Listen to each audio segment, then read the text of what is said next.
Hello to everyone. Thank you for the opportunity to give you this lecture. Now I will stop my video and start sharing screen.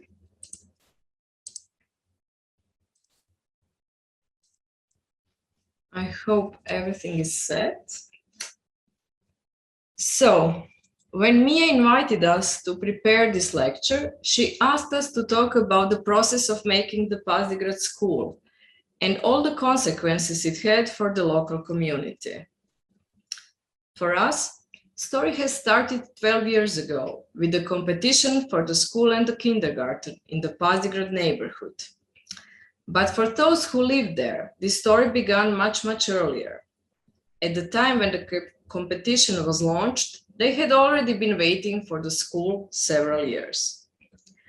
Pazdigrad school is located in Split, the second largest city in Croatia on the Dalmatian coast. Split has a great climate, beautiful position and topography, and very long and rich history. Every story about Split begins with the story of the Diocletian's palace.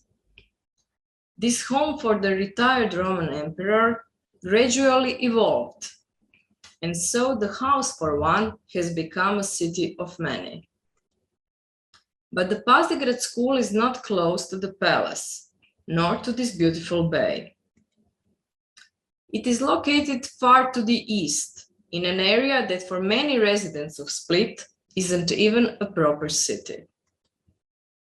These eastern suburbs are non-places, without a clear concept, structure, or plan, without identity nor urbanity.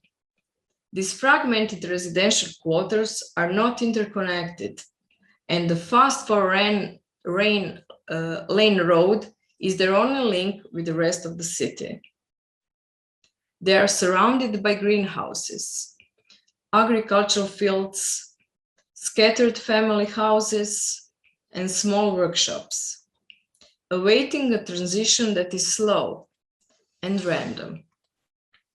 Pazdigrad is one of those suburban islands with almost 7,000 inhabitants, without appropriate street network, let alone a square or a park.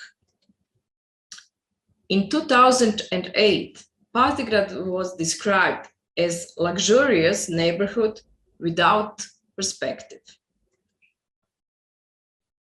The school program in the competition brief was quite extensive: 20 classrooms, 2 sports halls, social spaces, and necessary services. Of course, the plot was too small, with a large slope and height difference of almost 7 meters. Fenced and inaccessible, this area had long been disconnected and separated from its surroundings. We struggled with the design, and most of the time we were just frustrated. We weren't satisfied with any concept that we have tried to develop. This sketch was made 5 days before the submission deadline. And after that point, design seemed to begin to develop itself, like it started having a life of its own. We spent next 5 days in complete fever, but the deadline was fast approaching. And to be completely honest, the presentation of our preliminary design was quite modest.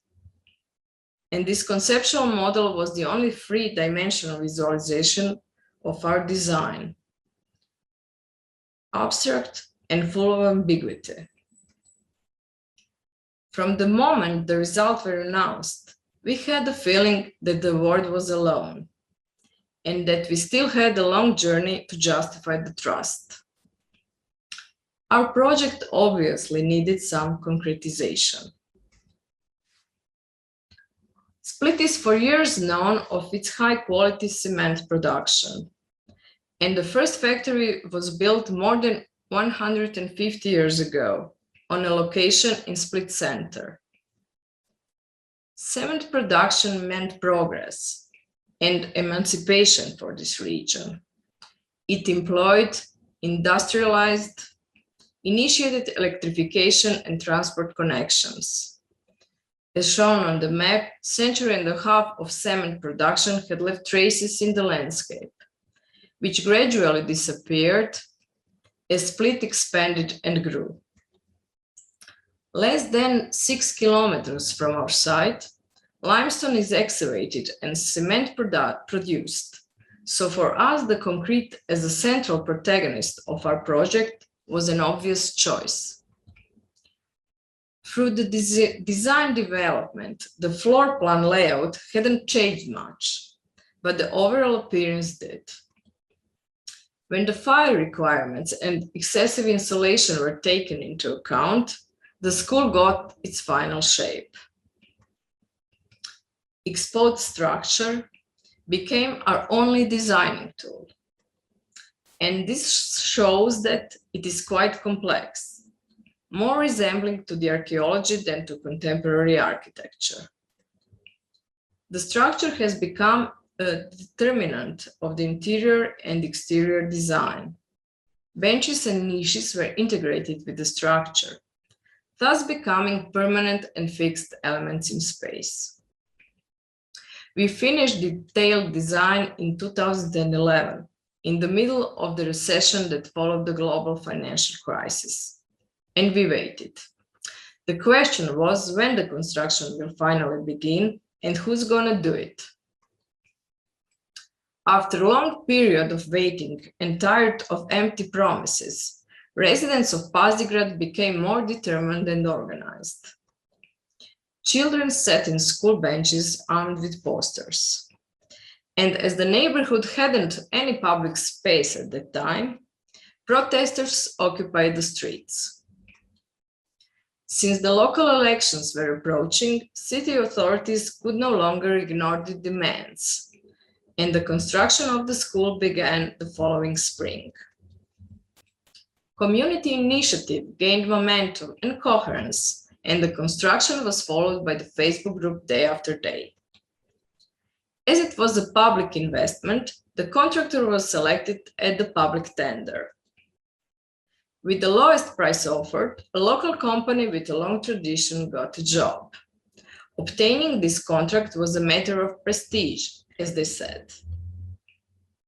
Although the company went through turbulent times, their tradition was embedded in a lot of things. A large number of engineers, the company headquarters in the city center, but mostly in its numerous production facilities in Split and its surroundings. One of those facilities for the concrete production and prefabrication was located approximately 400 meters from the school construction site. We often went there to monitor the production of prefabricated elements, and we had always been overwhelmed by the nostalgia and a certain melancholy of that place. Time had stopped there, and new market realities and demands were elsewhere. With size of the yard and the halls obviously exceeded the needs of its production. All workers were long-term employees from Split and the surrounding area, and the same situation was on the construction site. All specific formwork were designed and crafted in situ by all those men. And when the concrete began to unfold before us in all its beauty, everyone was proud to be involved in creating something that would not be hidden by the layers of plaster or insulation. What was done at the very beginning was just as important as what followed later. And for them, that was a new experience, since most of their work had usually remained hidden. When the concrete work were finished, we thought that the hardest part was behind us. But the looks of the school was confusing for the public. This title says, "The appearance is deceiving. Building will be finished by the beginning of the school year." That statement was given by the city representative responsible for the project execution, and he politely asked us to do something about the facade. So, to prevent problems and to protect the facade in the future, we asked our friend typographer, Nikola Jurek, to design the final layer that would be a substitute for a traditional facade. And when this layer was applied, there were no more doubts if the school was finished. On the Facebook profile, local community followed the construction all the way, from the first to the last day. These are the local activists who channeled years of frustration and dissatisfaction of the neighborhood residents into organized action. They were so successful in doing so that they are now recognized both on the local and the national level. This lady has been elected member of Croatian parliament since last summer, and her husband was elected mayor of Split this spring. Their daughter was among the young protesters 7 years ago, and they still live in Pazdigrad neighborhood. Encouraged by the success of the Pazdigrad project, Mayor has promised to build a number of new schools and kindergartens in Split.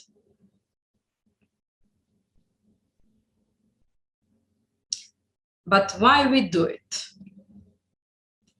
A new topography that was created through our design multiplied the available space for community. As a result, the space that is now available for the public is larger than the entire site area, that way offering the community a wide array of outdoor collective spaces. Building was inserted into its surroundings like a puzzle, merging and blending with the terrain. One of our colleagues commented that it looked as if it was always there. And even before official opening, right after the construction site fences were removed, children from the neighborhood rushed in and appropriated all the available space. It seems like roughness and firmness of the concrete were just what they needed. They were simply enjoying it, carelessly. The outdoor areas have become a place for going out, riding a bike or skating, being alone or with friends. School became kind of a beacon or a promise for this neighborhood. We were thrilled about the freedom with which children use the spaces, because they don't have the fear that they can spoil or break something. Their carelessness is contagious, and we were happy when we realized that we didn't completely miss the point. The roof playground is everyone's favorite, with the best view, which is usually reserved for the penthouses of the rich. There, one can imagine being on the top of the world, even if barefoot. The school was opened 4 years ago, but we are still in contact with the school principal and teachers, and they are constantly letting us know what's going on. The Facebook group is still active, following what is happening from the above, or just sharing the sunset view. Friends occasionally inform us of something worth seeing, and that's how we got this video. It reminded us again, why are we doing this? More than ever before, it seems to us that architecture is meaningless if it doesn't provoke emotion or keep us connected to our body and the reality of the world we inhabit.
After 4 years, the Zanjan-pazdigrad school became so popular that some parents falsely present their residence address to ensure that their children have right to enroll. The school has reached its maximum capacity, and the city authorities have started talking about the extension. So, it is possible that the school will be the first victim of its own success. When it comes to the new European Bauhaus, its key concepts are clear: sustainability, inclusiveness, well-being, and aesthetics. Sustainability is a rather complicated matter. Although the school building is according to the energy consumption certified as Class A, we are aware that a lot of concrete has been used in its construction. Cement industry is responsible for 8% of global CO2 emissions, but cement and concrete are for us local materials, and we are all used to it. It seems that it is very hard to make the right choice these days. The question of inclusiveness is even harder. Whom do we include? Just individuals or whole communities, societies or states? They are all coming with the flaws and imperfections that we usually aren't ready to accept. Well-being is even harder to define or achieve. And aesthetics is also a very difficult question, especially when it comes down to the project that has never aspired to be beautiful, but just authentic. This photo was taken in the school last summer, after the lockdown. Even if the world stopped for a while, nature obviously didn't. It conquered this wall with persistence and grace that are most beautiful than anything we ever designed. It seems there will be a world out there without us. So let's stop for a while and listen more carefully. Thank you.